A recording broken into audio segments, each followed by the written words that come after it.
Hello everyone. चलिए आज हम एक नया चैप्टर स्टार्ट करते हैं। ये चैप्टर कक्षा 10 की चैप्टर नंबर 7 यानी निर्देशांक ज्यामिति से है। बच्चों, इस चैप्टर की शुरुआत हम लोग एक एग्जाम्पल से लेते हैं, क्योंकि जो एग्जाम्पल लिए हैं इस एग्जाम्पल को, इस चैप्टर को समझने के लिए एग्जाम्पल ज़रूरी है। ठीक है, तो इस चैप्टर की शुरुआत हम लोग एक एग्जाम्पल से करते हैं, जो कि हमारे स्क्रीन पे लिखा हुआ है। हम लोग देखते हैं इस प्रश्न को पहले सॉल्व कैसे किया जाए। अगर आप इस प्रश्न को समझ लेते हैं तो इसके बाद इस चैप्टर में एंट्री काफ़ी आसान है। हम लोग काफ़ी जल्दी इसके चैप्टर की ओर पहुंच जाएंगे। ठीक है, तो आप जो क्वेश्चन स्क्रीन पे लिखा हुआ है, ये क्वेश्चन आप लोग 9th में अच्छी तरह से पढ़ लिए हैं। हम लोग एक बार और रिवीजन के तौर पे पहले इसको देख लेते हैं, उसके बाद हम लोग सीधा 7.1 पे चलेंगे। कुछ फॉर्मूला होगा उसको भी देखेंगे और सीधा 7.1 पे चलेंगे। ठीक है, तो चलिए हम लोग देखते हैं सबसे पहले इस क्वेश्चन को कैसे सॉल्व किया जाए। ठीक है, चूँकि इस चैप्टर का नाम ही है निर्देशांक ज्यामिति। निर्देशांक ज्यामिति का मतलब होता है कि किसी समतल में या प्लेन में, ये एक प्लेन है, इस प्लेन पे किसी वस्तु या किसी अंक या कोई नंबर की सिचुएशन, उसकी स्थिति को दर्शाना। ठीक है, किसी वस्तु की स्थिति को दर्शाना, किसी नंबर की स्थिति को दर्शाना ही निर्देशांक ज्यामिति के अंदर विशेषता पढ़ा जाता है। और जब कोई वस्तु, कोई नंबर दर्शा देते हैं, जब दो नंबर दर्शा दे तो दो नंबरों के बीच की दूरी क्या हो जाएगी, यही सब निर्देशांक ज्यामिति में हमको पढ़ना है। ठीक है, तो सबसे पहले हम लोग यही निर्देशांक ज्यामिति में सबसे पहले जो नंबर दिया हुआ है 1 2 3 4 5 6 नंबर को हम लोग पहले निर्देशांक ज्यामिति के अंतर्गत एक कार्तीय तल में हम लोग पहले इसको समतल में, प्लेन में दर्शाएंगे। ठीक है, देखिए हम लोग कैसे दर्शाते हैं किसी समतल में। किसी समतल में दर्शाने के लिए हम लोग दो परपेंडिकुलर लाइन को ड्रॉ करते हैं। ठीक है, एक हॉरिजॉन्टल लाइन और एक वर्टिकल लाइन। हॉरिजॉन्टल लाइन को एक्स एक्सिस बोलते हैं और वर्टिकल लाइन को हम लोग वाई एक्सिस बोलते हैं। ठीक है, तो हम लोग ले लेते हैं एक एक्स एक्सिस। ठीक है, ये देखिए ये एक्स एक्सिस हो गया, ये एक्स एक्सिस हो गया। इसको बोलते हैं पॉजिटिव तरफ एक्स, बीच में बोलते हैं जहाँ से शुरू करते हैं ओ, इसको बोलते हैं एक्स डैश। ठीक है, एक्स ओ एक्स डैश। उसके बाद इस पे नंबर लिखा जाता है। तो आप लोग जानते हैं कि जैसे 4 6 है, 4 6 हम इसको क्या बोलते हैं, इसको एक्स बोलते हैं, इसको वाई बोलते हैं, है ना। इसको एक्स बोलते हैं, इसको वाई बोलते हैं। तो इस तरीके से एक्स का वैल्यू क्या क्या है, पॉजिटिव में देख लो 4 है, प्लस में पहले क्या 4 है, 3 है, 6 है, मतलब मैक्सिमम 6 तक दाईं तरफ हमको लिखना है। ठीक है, तो 6 तरफ लिखना है तो और थोड़ा बड़ा कर देते हैं। ठीक है, 1 2 3 4 5 6 तक लिख दिए। ठीक है, और इधर क्या है देख लेते हैं, -3 -2, माइनस में बस -3 में -3 तक हमको लेना है। तो -1 -2 -3 ले लिए, वरना और तो आगे हम लोग ले सकते हैं। इसको x बोल देते हैं, x। तो आपको समझ में आया x o x डैश क्या होता है। ठीक है, यहाँ तो 0 है लेकिन इसको हम लोग o बोलते हैं। ठीक है, इसको o बोलते हैं या o लिख देते हैं। ठीक है, x o x डैश। और एक खड़ी रेखा हम लोग लेते हैं, हॉरिजॉन्टल लाइन हो गया, वर्टिकल लाइन लेते हैं। तो वर्टिकल लाइन में देख लेते हैं वही ये वाई एक्सिस है। ठीक है, Y O Y dash, Y O Y dash पे हम लोग वाई एक्सिस वाला लेंगे। मैक्सिमम 6 तक गया है तो ऊपर हम लोग 6 ले लेते हैं, हमको नहीं लगता उससे ज़्यादा कोई होगा, तो ऊपर हम 6 तक ले लेते हैं। ठीक है, ऊपर 6 तक ले लेते हैं, 1 2 3 4 5 6। देखो यहाँ तक 6 तक ले लिए। और माइनस में हम लोग देख रहे हैं, -5 -4 -9 तक दिया है। तो हम लोग -9 को थोड़ा कम करके 5 ले लेते हैं, क्योंकि 3 ले लेते हैं। छोटा अंक रहेगा ताकि इसमें रिप्रेजेंट करने में सुविधा हो। आगे भी आप लोग ले सकते हैं। तो इस हिसाब से -5, -5 सबसे बड़ा हो गया तो -5 तक ले लेते हैं। -1, -2, -3, -4, -5, ठीक है। अब इसको हम लोग रिप्रेजेंट करेंगे तो x का मान 4 है, y का मान 6 है। तो x का मान पहले x एक्सिस, ये x एक्सिस पे 4 देखना है, ठीक है। आप ये 4 नहीं देखेंगे क्योंकि ये y एक्सिस है, आप x एक्सिस को पकड़ेंगे। x में 4 कहाँ है, देखो x में 4 यहाँ है, ठीक है। और यहाँ पे आ गया, यानी कि यहाँ से यहाँ तक मेरा 4 हुआ, ध्यान से समझिए, यहाँ से यहाँ तक मेरा 4 हुआ और उसके बाद 6, ऊपर 6 है, ठीक है।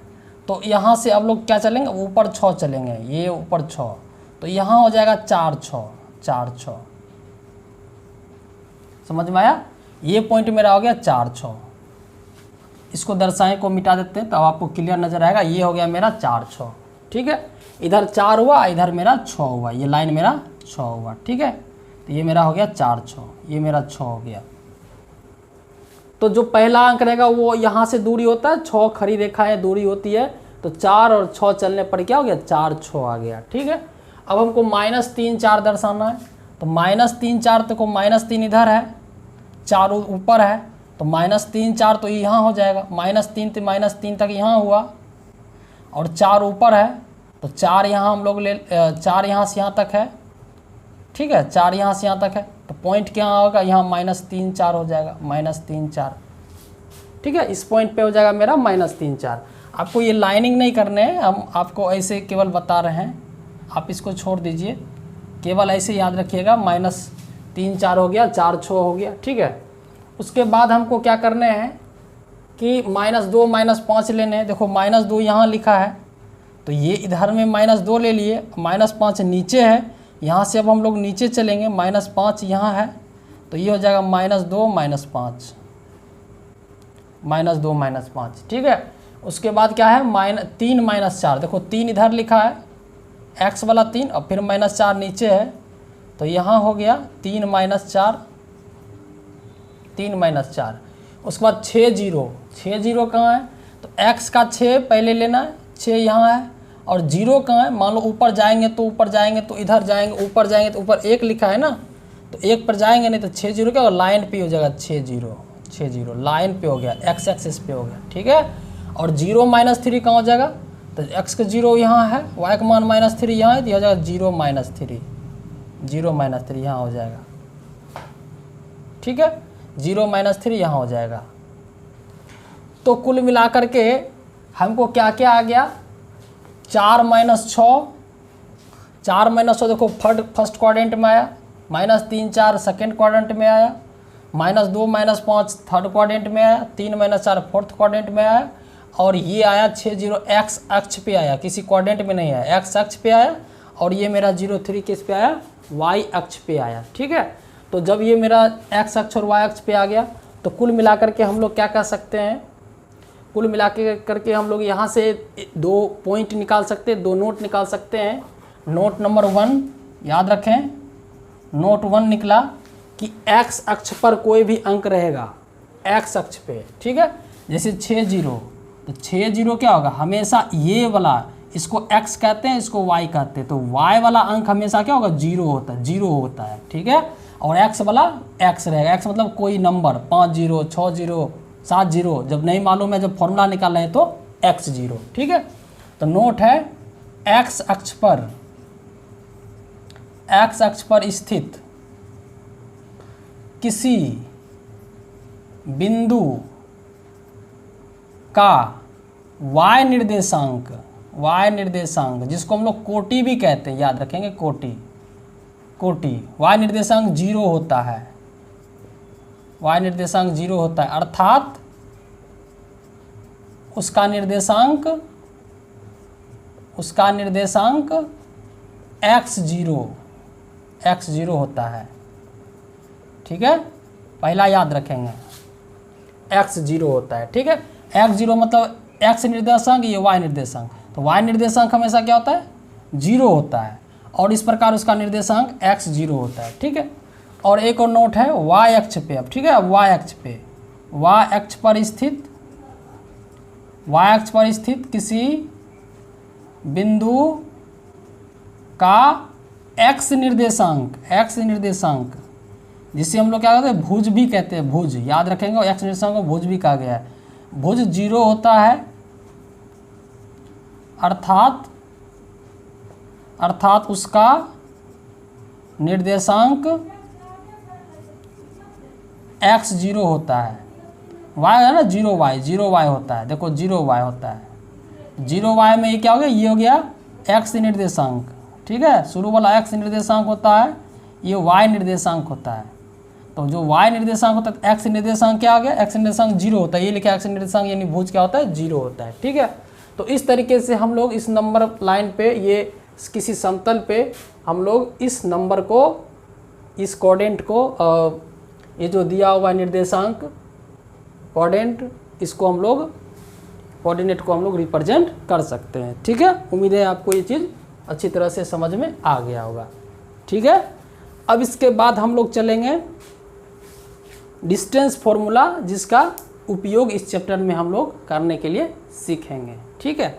चलिए इसको मिटा देते हैं।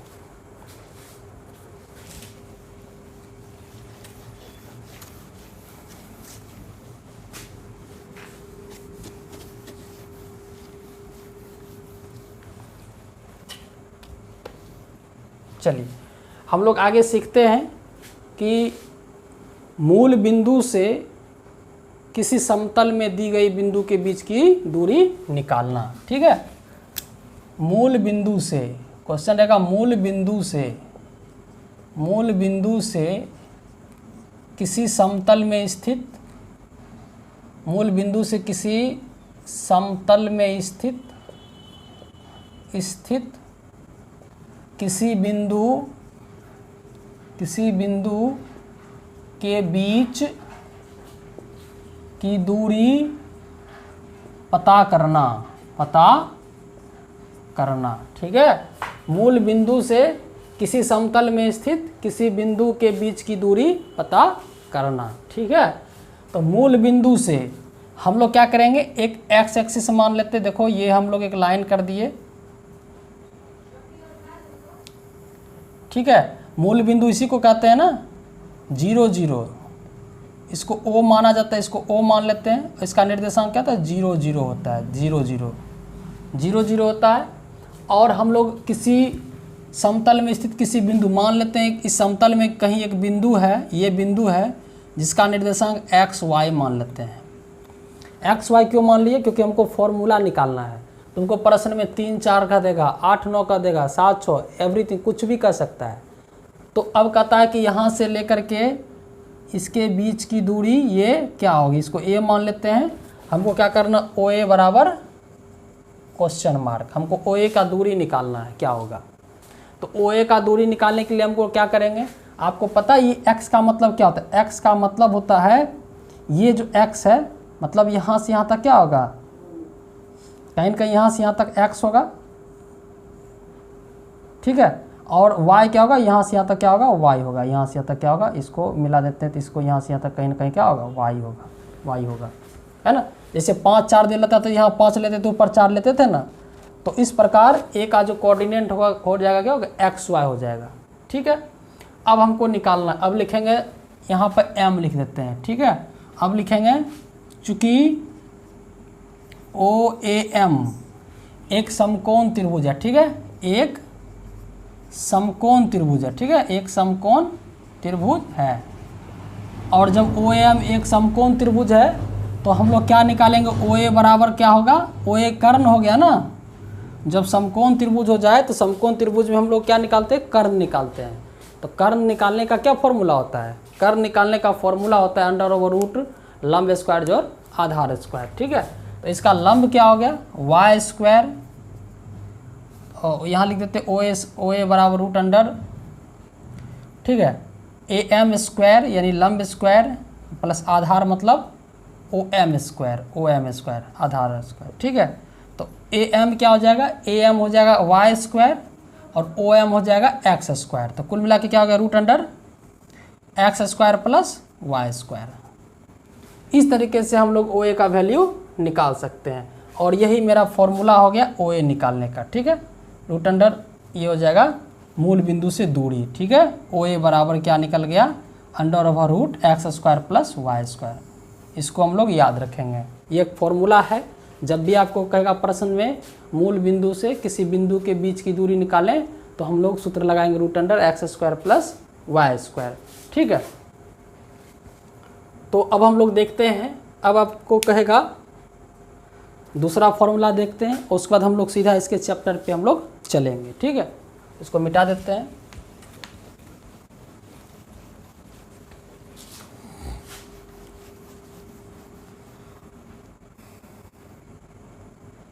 अब दूसरा कहेगा, क्वेश्चन दूसरा आपको दे सकता है, क्वेश्चन नंबर 2 आपको दे सकता है कि किसी समतल में स्थित दो बिंदु, ठीक है, स्थित किसी बिंदु नहीं, अब हो गया दो बिंदु, स्थित दो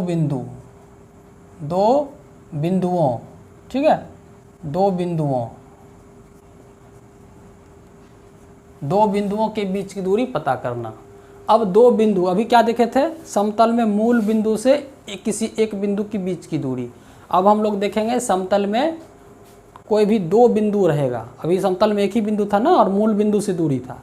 अब समतल में क्या रहेगा, कोई दो बिंदु रहेगा और उसके बीच की दूरी हमको पता करने हैं, ठीक है। तो हम लोग एक समतल ले लेते हैं और ज़रा ध्यान से देखना है, ठीक है।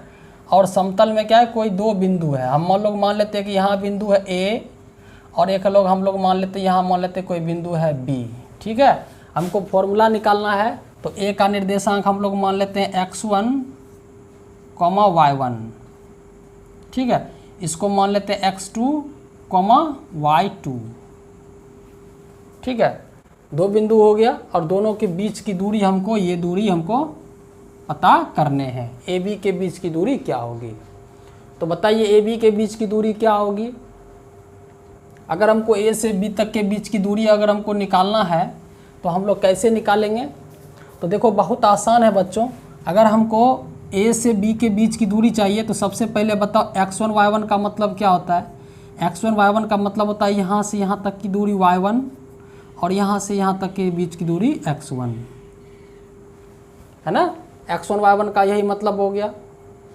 और यहाँ पे हम लोग पहले लिख लेंगे कि a बराबर क्या है, x1 y1 है, x1 y1 है, और b बराबर क्या है, x2 y2 है, ठीक है। a और b का वैल्यू हो गया, a बराबर x1 y1 हो गया और b बराबर क्या हो गया, x2 y2 हो गया, ठीक है। तो हमको क्या करना है, हमको यहाँ पे इसलिए लिख सकते हैं, यहाँ पे हम लोग मान लेते हैं कि यहाँ जो लंब रेखाएं खिंचाई उसको हम लोग मान लेते हैं m, ठीक है, m मान लेते हैं। इसीलिए क्या, ये तो मूल बिंदु O हो जाएगा, तो क्या हो जाएगा AM बराबर क्या हो जाएगा y1, ठीक है। AM बराबर क्या हो जाएगा y1 हो जाएगा। और OM बराबर क्या हो जाएगा, OM बराबर हो जाएगा, यही लिख लेते हैं, OM बराबर हो जाएगा x1, ठीक है। OM बराबर क्या हो जाएगा x1 हो जाएगा।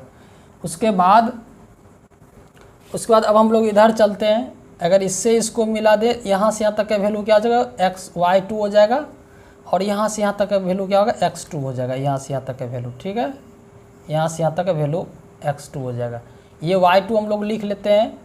y2 का जो वैल्यू हो गया, ये y2 आपको यहाँ से लेकर के यहाँ तक का हो गया, ठीक है। तो यहाँ पे अब लिख लेंगे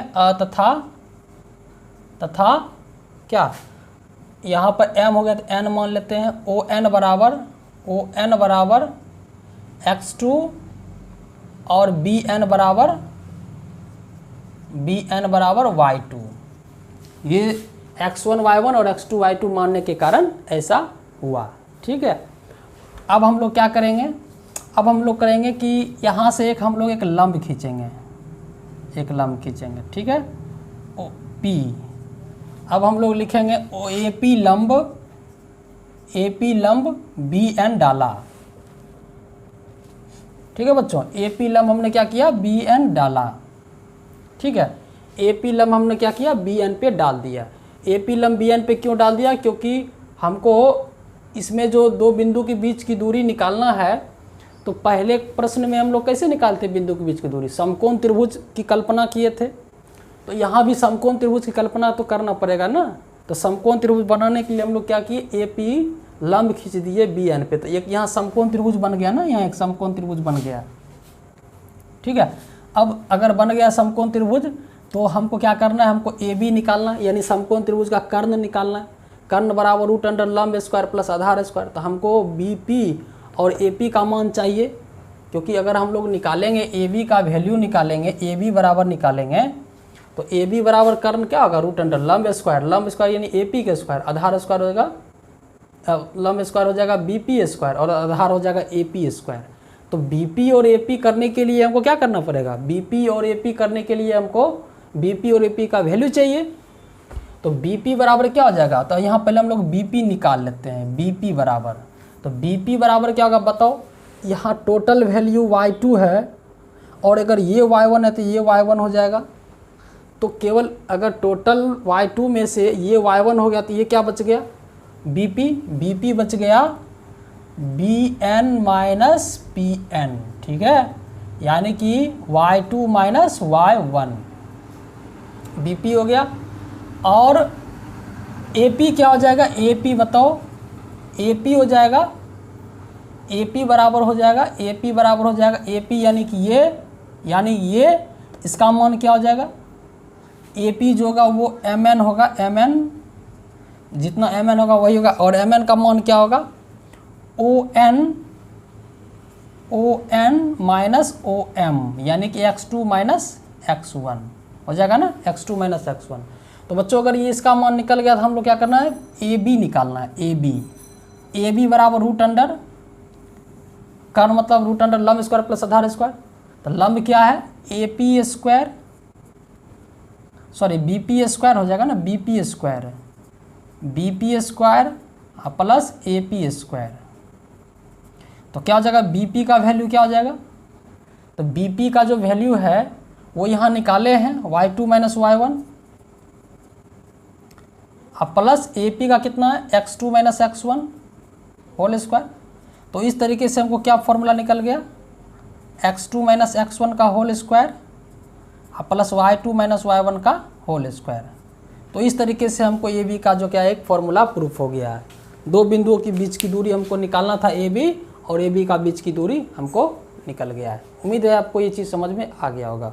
ठीक है बच्चों, अगर आपको यहाँ तक ये चीज़ समझ में आ गया है तो उम्मीद है कि अब हम लोग इसका चैप्टर स्टार्ट कर सकते हैं। बाकी इस चैप्टर में कुछ है ही नहीं। चलिए अब हम लोग 7.1 क्लास देखते हैं। ठीक है, चैप्टर 7.1 स्टार्ट करते हैं। ओके।